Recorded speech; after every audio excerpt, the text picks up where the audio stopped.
Hello, Namaskar viewers. I am Sanjeev Pandya welcoming you to this week's edition of the Business Talk with Ajay right here on your favorite TV channel, that's ITV Gold. This weekly show brings you all the latest that you need to know from the world of business right here from US or from global, so that way you can be updated with what's happening in the world of business and also the stories that you may have missed when it comes to business. The show brought to you by SAI CPA Services, a professional full-fledged accounting firm located in state of New Jersey, multiple locations, but they can be reached by just dialing one number 908-380-6876. You can book an appointment in person or Facebook or a Zoom call, and any question you have regarding your personal taxes or even a corporate taxes if you are a business owner, SAI CPA Services and their staff, they have a very qualified and experienced CPAs on hand. They will immediately help you out with any question you have. And even IRS audit, in case if you have gotten one of those letters, SAI CPA Services can help you out. Basically, SAI CPA Services can make your accounting work, taxes work very, very easy. And they also provide payroll services, bookkeeping services, CFO services for small businesses. And that's a SAI CPA Services all about. Visit their website, saicpaservice.com. And with that note, I'd like to welcome Mr. Ajay of SAI CPA Services to the show. Good to have you, sir. Thank you, Sanjeevji. Thank you for the kind introduction. Yes, very nice. Thank you so very much. Talk about introduction. Let's see when the Republican Party introduces the next speaker and how kind it's going to be. That remains to be seen. In today's Business Talk show, in this episode, I want to begin with this historic move that happened in Washington, D.C. just a couple of days ago when House Speaker Kevin McCarthy was ousted by his own party members. Matt Gaetz, who is a rep from Florida, led this charge, and then with that and the Democrats joining together to get Kevin McCarthy out of the House speakership, because they say that, according to Republican Party candidates, there's Republican Party members, House members, they say Kevin McCarthy sided with Democrats in order to prevent the government shutdown, which was scheduled to happen on October 1st.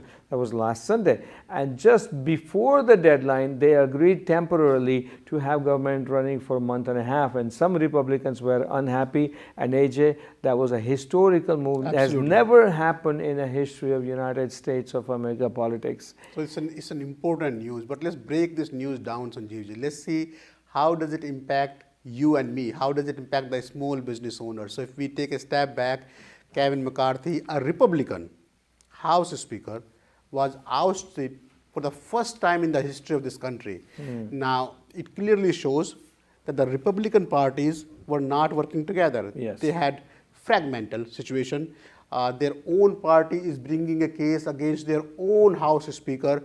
On the other hand, Democrats are shown as coming together as a united party. Everybody is voting against Kevin McCarthy. A lot of Republicans voted against Kevin McCarthy, and that's how he lost the vote. So it shows to the general public that Republican parties are not working together. They are fragmented. So finding the new speaker is going to be challenging, and more challenging than that is going to be the next presidential election. Yes. Well, finding a speaker, there are two individuals. One is Patrick Henry from North Carolina. He could become next speaker, or Steve Scalise, who is from, I believe, Virginia. He's also up in the running. So let's see what happens. So there's a chaos in the Pentagon. Now, how it affects business, AJ, because listen, it's a Republican Party and they're having their own disputes and disagreements within the party. Next year is election year, right? Absolutely. So this is setting up the stage for the election.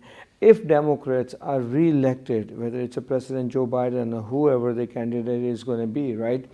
Then the question is, will mortgage rates still going to be high? The credit card interest rates going to be still high? Economy is still going to, inch up slowly, or not going to perform very well. We don't know what's going to happen, but there is a sure little bit of concern for business going into the next year. Absolutely. So based on the historical statistics, whenever we have a change in government, especially if a Republican government is coming in, it's good for the small businesses. So if you remember 4 years ago, when we had the Republican government, even during the COVID time, we have a lot of small business programs, SBA loans, PPP loans, EIDL loans. And now with the Democratic Party, we have probably the highest interest rate, highest mortgage rate that we have. I'm not favoring any party, but whenever there's a change in party, it creates additional pressure on the new coming party, on the incoming party to perform better than the outgoing party. In this case, since the general population will see that the Republican Party is fragmented, not together, and it depends on how long it takes them to find the new speaker and how long it takes them to come together as a single front for the next year's election. Longer it takes the Republican Party, better it is for the Democratic Party. Democratic Party looks good in public eyes that they are working together. Okay, and I just want to add one more thing, that many Republicans are disagreeing to this situation where House Speaker McCarthy lost because of majority votes. So there are Republicans who are in favor, who are in against. Absolutely. But this is not a good sign. Anyway, let's move on. When I say this is not a good sign, but what you see on TV, you see signs everywhere. When the news story runs on a TV channel, they show the people who are striking, and they show them with the signs that we are on strike and we want this and we want that. I'm talking about United Auto Workers Union members strike, which affects Ford, General Motors, and the Chrysler's employees. And we're talking about thousands of employees here. 146,000. 146,000. Their initial demand was 40% raise over 4 years, and then 4 days work week, Yep. Monday through Thursday. That's what their demand. But it's difficult for three automakers to agree. But Ford and GM, they have taken a baby step ahead. Absolutely. So Ford and GM apparently are negotiating and have agreed to 20% increase during the life cycle of the contract. The UAW has come down to 36% from 40%, and they are looking for leaving adjustment year over year, which was taken out in 2009, which Ford and GM both agreed to during the life of the contract. But still, they are far away, 20% versus 36%, Sanjeevji. So it can take some more time before we see any agreement there with the UAW workers. All right, so that strike continues. Meantime, General Motors, they have secured $6 billion loan from the banking and financial institutions, where $4 billion is going to be used for one reason and $2 billion is going to be used for other reason. So at least that's a good sign, because according to one of the reports is that strike started on September 15th, and when the third quarter ended September 30th, GM showed $200 million loss. Well, and that's surprising. $200 million loss for GM in 2 weeks of the strike, and they're blaming this whole loss to the UAW strike. But that comes down to $100 million per week, Sanjeevji. Yes. And if the strike started on September 15th, then for the first few weeks, they should have had the inventory anyway. I mean, if you look at Ford, they are showing third quarter's result as 7.8% higher than prior year's third quarter. So Ford Q3 is showing positive results. So if the strike happens today, we don't run out of car in the showroom on the next day. It's a cycle. It takes few weeks. So having GM claiming $200 million of loss because of the strike, because of the UAW strike, is a huge number. All right, and $200 million, I don't think it's only has to do with September. I think it's a 3 months, quarterly loss. Well, the fact remains that they are blaming this $200 million of loss on the strike, and the strike only started on September 15th. Exactly. All right, so let's see what happens. But Ford pickup sales, actually they lead third quarter growth. Absolutely. So different automakers and different scenarios, but all three automakers must come to agree on one thing, which is what to give their employees, whether it's a 20%, 30%, or 40%, whatever it is. So we'll see what happens. Meantime, when you are listening to these things and watching the show on the TV or whatever you're doing, obviously when you're hungry, you crave for really good tasty chicken. This is just to want to let you know from the business point of angle is that when it comes to chicken, of course, chicken filet chicken, Joby, whatever the name is, chicken right? Filet. Chicken filet is number 1, and number 2 used to be KFC, right. And number 3 used to be Popeye. But according to latest report, Popeye has taken over KFC, so they are at number 2. Yep. So now we have Chick-fil-A, Popeye, and then KFC when it comes to the chicken sales. And remember, chicken sales is a very, very cost-conscious market. I mean, people eat what they eat every day, same amount, same food. So reaching to the second level, and Popeye used to have only chicken. Now they have the full menu. It's not just the chicken. And then they crossing KFC, which is a much older chain compared to Popeye.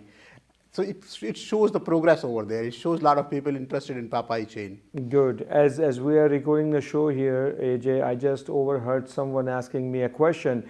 You talking about chicken, why not tacos? Yes, and the salads. absolutely. Okay, so all right. So I've got a story for you as well. You like tacos and salads? Let's talk about Chipotle. Absolutely. A very, very well-known brand when it comes to Mexican food. They're going to try automation technology for the burritos and the salad because these are the very popular items, absolutely, right? Absolutely. So they're going to try automation system to have burrito bowls and salads made. So they will have a robot trying to fix the burrito bowl and their salad only for the digital order initially as a trial period.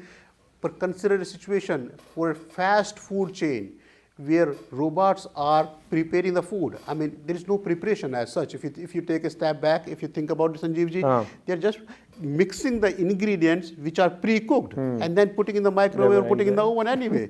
And robots can do it. So that's the new era. That's tomorrow's news, that you will find a lot of these Taco Bell, Chipotle, a lot of these fast food chains will have robots serving the food. You say robots can do it. Is there anything that robots can't do? Absolutely. That's true. We have a lot of Indian restaurants here where the food is being served by the robots. That's right. So this is really catching up. I don't know, AJ, but I'm sure some of the viewers would agree with me and they would relate to my feelings. Lately, I mean, I don't go to a lot of fast food chains, but sometimes when I need a coffee or something, then I stop by because some of fast food chains, they have good coffee. Lately, I've seen a lot of places where long line driving, and now these drive-through lanes are getting, longer and longer. So fast food chains are getting together and they're trying to figure out how to speed up the service at the fast food drive-through. And if you look at the why of this situation, Sanjeevji, whenever we are in this type of market, when the mortgage rate is high, the salaries are not increasing, gas prices are so high, it creates a pressure on people's pocket. Yes. So you have to find a way to feed the family at a reasonable price. And that's when these fast food chains see the surge. But it seems people don't want to come out of their cars and then go inside. Well, not just that. Fast food chain is much cheaper than a sit-down restaurant as well. So it's an anti-cyclical No, but business. even the fast food place, you can go in there, place an order and pick it up and get in the car. But people prefer to stay in the cars. That's the corona impact. Once the people got used to of certain things, they find it just easier. Yeah, and some of the places now have 2-3 drive-through lanes. Absolutely. Depending upon how busy they are, depending upon their property space, Anyway, with that note, we come to an end of the first segment of the Business Talk with AJ this week. After the break, when we come back, we got more interesting business stories for you, so please stay with us. Welcome back to the second half of the Business Talk with AJ right here on ITV Gold, the show brought to you by SAI CPA Services. Once again, a full-fledged professional accounting firm to help you out with the taxes and accounting, or even what kind of business entity that you need to set up, how you can tackle IRS tax audit problem if you are a single person business owner, and if you need a virtual CEO, CFO, SAI CPA services can provide you that, and all the other services that you really need to run your business and to take care of your personal taxes as well. So personal taxes and professional taxes. SAI CPA services has been always ahead of the time. They've been providing these services for such a long time, and that's why they happen to be very, very well known, one of the most reputable CPA firms in the state of New Jersey. But they can assist you no matter where you are in the United States of America. Visit their website, saicpaservices.com, or give them a call at 908-380-6876. And when you do, ask them that if you could speak to AJ, and you get a chance to talk to AJ in person, and that AJ is the person who's sitting right next to me in the show. Thank you, Sanjeevji. I appreciate that. Sure, very well. Now, thank you, and I appreciate it. That would work very well when the buyer and seller of the house really gets really happy. But now what's happening is seller is happy because seller is getting more money by selling his or her house than what they would advertise. So they are okay. But the buyer is unhappy because mortgage rates are extremely high, and they are reluctant to put so much money in such a high interest rate. Yeah, absolutely. So the market rate for a typical 30-year mortgage is 7.72% right now, which has been the highest since 2000 in last 23 years. So the mortgage rates are off the chart. The demand for the mortgage is going down. It's down since 1996. We haven't really seen this type of lowest demand in last 27 years. Housing market is at a bubble right now, Sanjeevji. Yes. So housing market is showing a very random behavior, high value. People are offering more than the asking price. A lot of these people cannot truly afford the house. So we are seeing in the coming months, in the coming year, especially in 2024, housing market, we call it bubble, can burst and can create a situation where a lot of, especially the expensive house, the bigger houses will come back in the market as default. This is unbelievable. And now for this year, we know that mortgage industry's future is very, very bleak. Going into next year, 2024, it will remain perhaps this way for the first 3-4 months. And then when the spring comes in, we'll see how the market is responding and what kind of rate finally that they settle down, and how Fed is feeding the inflation, news and everything else to us, and then we'll see what happens. Absolutely. So in the coming months, in the coming year, at least 2024 is going to be challenging for the housing market and the people who are associated with the housing market. Yes. And call it the home appraisers, the mortgage professionals, everybody will see a lower demand in the new coming people, in the people who are trying to buy the home when it comes to the whole industry as Yes. housing market. All right, so let's talk about housing markets. Now the next story that I'm going to talk about is this person owns many houses. I shouldn't say houses, not only houses, but mansions and very luxurious properties. He's always smiling, whether you see him playing a basketball or whether he is being interviewed, but this man always carries a very, very nice smile. And I'm talking about one and only basketball legend, Michael Jordan. Michael Jordan is the world-known professional athlete, very successful, and a first time that an athlete or a sports person has made it in the Forbes 400 richest people in the world. Michael Jordan's net worth is $3 billion. Wow. So just remember, we are talking about the Forbes 400, top yes. 400 people. Yes. And Michael Jordan is on 379. 379 out of 400. place out of 400. Yes. And his net worth is over $3 billion. But first time an athlete Absolutely. has made it in the top 400. That's a big news. But remember, if you think you are rich, the top 400 people have more than 3 billion each. Right. So if you have 2.5 billion, you are not in the Forbes top 400 list. Yep. So that's amazing. Well, now listen, then you must be wondering that how did he make so much money? He's not even playing basketball Absolutely. right now. Of course, he retired. Remember, jersey number 23, that's the famous number that I remember, jersey number 23 while playing for Chicago Bulls, right? He got four, or I think he's got 4 rings, but maybe 5. Then endorsements, AJ, Yep, I really want advertising. people to know endorsement industry is so big and you can make so much money, and this is also going same with in India, in the Bollywood. Absolutely. Bollywood stars and the cricket stars, they're making so much money through this endorsement. But anyway, coming back to Michael Jordan at number 379, how did he make so much money? He earned billionaire status, just a 1 billion in the 2015. Now he's Right. worth 3 billion, and partly through his endorsement deal with Nike. Nike has a Jordan, Air Yep, Jordan yep, yep. sneakers, you know Yeah, that, they have the and they shoes. cost bundle. All right, then, but also through lucrative contracts with Hanes and Gatorade and Upper Deck, and then many other things. But when he sold his basketball team, right, and then he was with the 15 seasons in the NBA and won 5 most Absolutely. valuable player award and 6 titles with Chicago Bulls. All right, I stopped at 5, but 6 titles with Chicago Bulls. But when he sold his share on the basketball ownership, that's what he made few billion right Wow. there. All right. So you make more money not by playing, by actually doing the advertising, a All lot the of endorsements, these, yes. the endorsement, Nike and having your Gatorade own and brand. Upper Deck and everything, and they that's get true with paid any very sport. handsomely. Yes. Cricket, soccer, football, volleyball, everything. All right. With that note, AJ, would you like to know who is the richest person in US? Absolutely, please do tell. All right. Richest person in US is, any guesses? No, it's not Jeff Bezos of Amazon.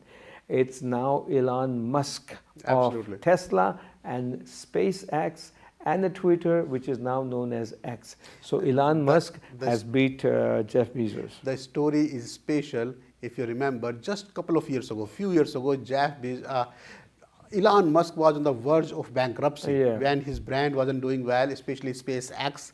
He was at a point when he just wanted to close the project and probably wanted to file the bankruptcy. So see the change. I mean, we call him crazy billionaire, but still he has done a lot of good things Hey, for listen, himself. if you believe in your product and if you have patience, Yep. it really comes back. Even though a lot of people criticize Elon Musk when he bought Twitter for $45 billion. Exactly. A lot of people were criticizing, and he made blunders, I think, after buying Twitter. But now it's called X. But now he's the richest man. He beat Jeff Bezos by some $20 billion. So in the US, Elon Musk is number 1, Jeff Bezos is number 2, Larry Ellison is number 3. So the technology has 2 people, which is Jeff Bezos and Larry Ellison, and of course Warren Buffett is there. Finance Of course. and investments. So how is- many has been Indians there. are there in the top 400, Sanjeev? Okay, first of all, let's just talk about top 400. At number 9 is Mukesh Ambani. Wow. Mukesh Ambani is worth, some close to $90 billion. $90 billion. Okay, so $90 billion, Mukesh Ambani, of course, richest man in Asia. Not only in India, but richest man in Asia, right? And this, in the Forbes list, he's been there for a number of years, in the Forbes list. Now, would you want to know how many billionaires? Billionaires are in, how many Indian billionaires who just made it to the top 400? Yes, absolutely. There are 4 Indian billionaires who made it in the Forbes 400 list. And 4 of them. That means they are making at least $3 billion. Well, you'll be surprised. One is Jay Chaudhary. Jay Chaudhary net worth $8.3 billion. Wow. So he's a little bit up. Vinod Khosla net worth is $5.3 billion. Okay, and then you have Ramesh Wadhwani is worth $5.1 billion. So these are the big wiggies, and Rakesh Gangwal, whose worth is $4 billion. These are the 4 billionaires made it to Forbes top 400. Yep. If you look at the list of billionaires, India has number 3. Yeah. So the most billionaires are in US, and then in China, India is on number 3. Yes. And I believe India has 167 Billionaires, That yes. means 167 people officially A billionaire. on the papers Yes. have more than $1 billion in assets in India. There you go. So that's a overlook of 400 richest men in the world. AJ just made it at 401. But why we'll my see name that is if not he there. makes it in top 400 in next time. But anyway, we'll see what happens. But I'm just joking. Also, make sure you look forward to October 16th. What is October 16th? AJ will tell you. Absolutely. So if you filed an extension for your personal taxes and or your C corporation taxes, your tax filing deadline is October 16th. Just because October 15th happens to be the weekend, make sure you file your taxes sooner than later.